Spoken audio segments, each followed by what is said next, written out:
राष्ट्रीय जनता दल के विधायक भाई वीरेंद्र ने तो इस घटना के लिए सीधे सीधे नीतीश कुमार को ही जिम्मेदार बता दिया। उन्होंने कहा कि जब केंद्रीय गृह राज्य मंत्री का परिवार सुरक्षित नहीं है तो बिहार में आम लोगों की सुरक्षा की गारंटी कौन देगा। भाई वीरेंद्र ने यह भी कहा कि नीतीश कुमार को इस्तीफा दे देना चाहिए क्योंकि बिहार की कानून व्यवस्था उसे संभल नहीं पा रही है। भागलपुर ही नहीं, आए दिन घटनाएं घट रही है और आप लोग के माध्यम से मैंने पहले भी कहा था कि बिहार बढ़ते अपराध को बिहार सरकार रोकने में विफल रही है और माननीय मुख्यमंत्री की तबीयत ठीक नहीं रह रही है। क्योंकि इनकी तबीयत खराब कराने में 2, 4, 5, 6 लोग हैं जो उनके आजू बाजू में रहते हैं और वो लोग सप्लाई क्या क्या करते हैं दुनिया जानती है। माननीय मुख्यमंत्री इन लोग से पिंड छुड़ाइए और अपना इस्तीफा सौंप कर और जल्दी से ना इलाज कराइए, क्योंकि बिहार असुरक्षित अपने आप को हर व्यक्ति समझ रहा है, चाहे वो पत्रकार हो, चाहे राजनीति करने वाला किसी दल का नेता हो, हर आदमी अपने आप को असुरक्षित महसूस कर रहा है। मुख्यमंत्री इस्तीफा दीजिए और भागिए। जब देश बिहार में गृह राज्य मंत्री का सगा संबंधी सुरक्षित नहीं है तो हम अब क्या सुरक्षित रहिएगा। उत्तर प्रदेश के मुख्यमंत्री योगी आदित्यनाथ ने औरंगजेब विवाद के बीच एक बड़ा बयान दिया। उन्होंने दो टूक कहा कि विदेशी आक्रांताओं का महिमा मंडन मतलब देशद्रोह है। उन्होंने आगे ये भी कहा कि इस वक्त पूरी दुनिया सनातन संस्कृति को फॉलो कर रही है, पूरा देश एक साथ मिलकर विकसित भारत के लिए काम कर रहा है और ऐसे में किसी ऐसे आक्रांता का जिसने भारत के महापुरुषों का अपमान किया हो, उन पर अत्याचार किया हो, उसका महिमा मंडन नए भारत के लोगों को स्वीकार नहीं है।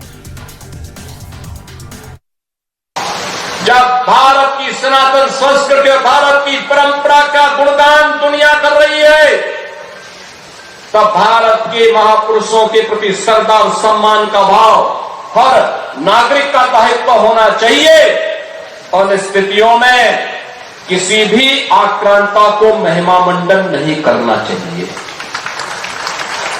आक्रांता का महिमा मंडन का मतलब देशद्रोह की नींव को पुख्ता करना। और आइए बात करते हैं चुनावी राज्य बिहार की। बिहार के भागलपुर में केंद्रीय मंत्री नित्यानंद राय के 2 भांजों में मामूली बात को लेकर खूनी झड़प हुई, जिसमें उनके एक भांजे की मौत भी हो गई है। चूंकि केस हाई प्रोफाइल है इसलिए इस पर राजनीति भी हो रही है। बिहार में कांग्रेस विधायक दल के नेता शकील अहमद ने कहा कि भले ही यह मामला परिवार के बीच का हो, लेकिन इसका मैसेज साफ है, बिहार में कानून व्यवस्था ठीक नहीं है। अफसोसनाक है तो हत्या पे जिसकी भी हत्या होती है हमको अफसोस लगता है। मौत से कहाँ कि कोई ये है, लेकिन जिन परिस्थितियों में होता है, किन कारणों से होता है, विवाद में होता है, खासतौर पर सुनने में आया कि ज़मीनी विवाद है, तो ऐसा क्यों है, इसकी जांच होनी चाहिए।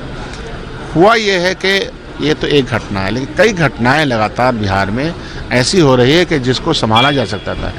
जब सरकार का और प्रशासन का इकबाल बुलंद रहता है तो घटनाएं कम होती हैं, जब इकबाल कमजोर हो जाता है तो घटनाएं बढ़ जाती हैं। ये उसी का परिलक्षण है। और आइए आगे बढ़ते हैं। 13 महीने से शंभू बॉर्डर पर डटे किसानों को पंजाब पुलिस ने हटा दिया है। बैरिकेडिंग तोड़कर रास्ता खोला है, जिसके बाद से दोनों तरफ से आवाजाही शुरू कर दी गई है। हालांकि किसान नेता इस एक्शन का विरोध कर रहे हैं। राकेश टिकैत ने कहा कि पंजाब सरकार ने जिस तरह का एक्शन लिया है वो तरीका बिल्कुल गलत है। टिकैत ने कहा कि किसान तो शांति से बैठे थे, फिर उनके साथ जोर जबरदस्ती की क्या जरूरत थी। जिस तरह का रवैया था, जिस तरह की तोड़फोड़ करी, उससे ये लगता है कि तानाशाही रवैया हुआ और लोगों ने शांतिपूर्ण तरीके से कोई विरोध नहीं करा। पुलिस ने कहा तो वहाँ से लोग वे चले गए, कुछ अपने घर चले गए और कुछ उन्होंने उठा लिया, उनको जेल भेज दिया। लेकिन तोड़फोड़ करनी वो गलत है। आप उसको वैसे भी हटा सकते थे, लोगों को अरेस्ट कर लिया तो वैसे हटा देते आप उनको, और बातचीत करते कि और रास्ता अगर पंजाब का बंद था तो बातचीत करते कि भारत सरकार आपकी बात नहीं मान रही, लेकिन पंजाब के रास्ते बंद है, इससे यहाँ पर नुकसान हो रहा है। वहाँ की कमेटी थी, वहाँ के लोग थे, वहाँ की पुलिस प्रशासन के लोग थे, अधिकारी थे, उनको बातचीत से रास्ता निकालना चाहिए था। अमरिंदर सिंह राजा वड़िंग ने कहा कि पंजाब में किसानों के साथ जो बर्ताव हुआ है उसके पीछे आम आदमी पार्टी की सरकार और केंद्र सरकार की मिलीभगत है। साजिश के तहत किसानों के खिलाफ ये एक्शन लिया गया। राजा वड़िंग ने कहा कि अगर भगवंत मान की सरकार में हिम्मत है तो जो काम अंधेरे में किया वो दिन में करना चाहिए था। ये अंग्रेजों के समय होता था। देश प्रेमियों को बुलाया जाता था जो आंदोलन करते थे, जब बुलाते थे फिर उनको बातचीत के समय पकड़ लिया जाता था।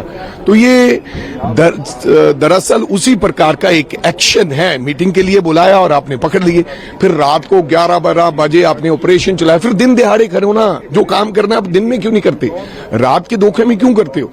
और इसमें आई थिंक दोनों सरकारें इन्वॉल्व हैं, सेंटर इन्वॉल्व है, इसमें पंजाब इन्वॉल्व है। भगवंत सिंह मान और गृह मंत्री सेम पेज पे हैं और जानबूझ के देश के किसान को आइसोलेट करना चाहते हैं। जिस प्रकार से अत्याचार किसान के ऊपर किया गया, ये मैं इसकी निंदा करता हूं और ये गलत तरीके से किया गया। जो किसानों की हितैषी सरकारें कहती थी अपने आप को, आज उनका चेहरा सामने आया है। शिरोमणि अकाली दल के नेता विक्रम सिंह मजीठिया ने भी भगवंत मान को आड़े हाथों लिया। उन्होंने कहा कि ये वही भगवंत मान है जो पंजाब में सरकार बनाने से पहले किसानों के फेवर की खूब बातें कर रहे थे, उनके सुर में सुर मिलाते थे। लेकिन अब भगवंत मान को समझ आ गया है कि अब ये किसान उनके किसी काम के नहीं है और इसलिए उन्होंने भगा दिया है, उनके मोर्चे भी तोड़ दिए हैं। वो जब आए अपने घर से चल के, उनको कौन लेके आया? आम आदमी पार्टी की सरकार लेके आई। खनौरी बॉर्डर में उनको बैठे को 1.5 साल से ज्यादा समय हो गया, 2 साल के लगभग हो गया। वहां पे उन्होंने परमानेंट स्ट्रक्चर बना लिए। वो किसने बनाने दिए? आम आदमी पार्टी सरकार ने बनाने दिए। आप सरकार ही उनको, मैं कहूंगा कि जब वो आके बैठे थे तो वो कह रहे थे हाँ इनकी मांगे मांगनी चाहिए, और अपने आप बयान दिया था अपनी मीटिंग के बाद कि इनकी मांगे तो दिल्ली को लेके, मेरे को क्या। और आप पहले अपने आप इनकी बात जा इनके प्रोटेस्ट में, जब आप ऑपोजिशन में थे तो हिस्सा बनते थे। अब जब उन्हें अपनी बात करने के लिए, वो अपनी बातें मनवाने के लिए वो अपना हाँ का नारा मार रहे हैं, तो भगवंत मान को अब दर्द हो रहा है। क्यों? क्योंकि उसने अब इनकी वोटें ले ली हैं, अब उसने शहर की वोटें लेनी है, तो उसने अब इंडस्ट्री का लाभ लगाना शुरू कर दिया।